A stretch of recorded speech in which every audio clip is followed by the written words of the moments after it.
ទេវីនារីស្រីលះកែវនឹកប្តី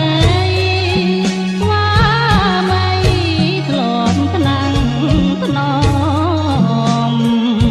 បីបំពុំមានទោះបំពុតខំគង់ដែលចង់មិនគូបាប្រគ្រោះមានមនុស្សទូរយងចង់យកបានអើយចង់យកបានពេលសោយពេលផ្ទុំពេលស្រោបស្រង់ឲ្យរៀមស្រយោស្រយ៉ងពេញអង្គប្រានត្រមៃឃើញហាំងបានទុករៀមរែងរឹតកិនរំ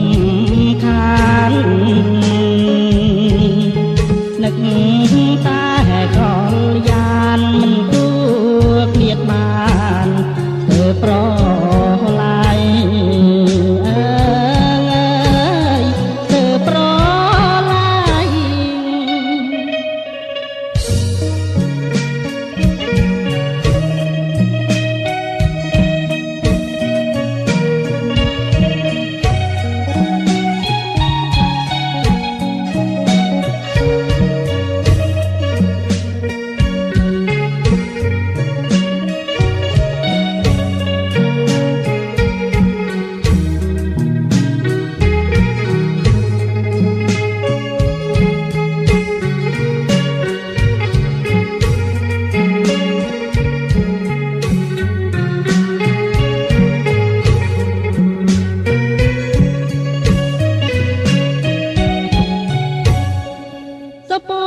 ទេវី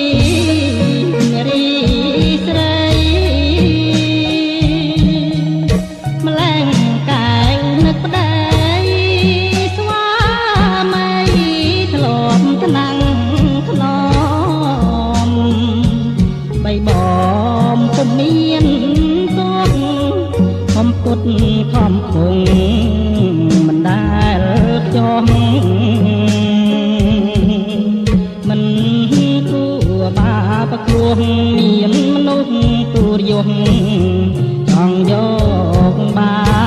នអើយចង់យកបានពេលសោយពេលផ្ទុំពេលស្រោបស្រង់ឲ្យរៀមប្រយុទ្ធស្រយ៉ងពេញអង្គប្រាស្រមហើយឃើញហាំងបានទុំរៀមរែងរឹត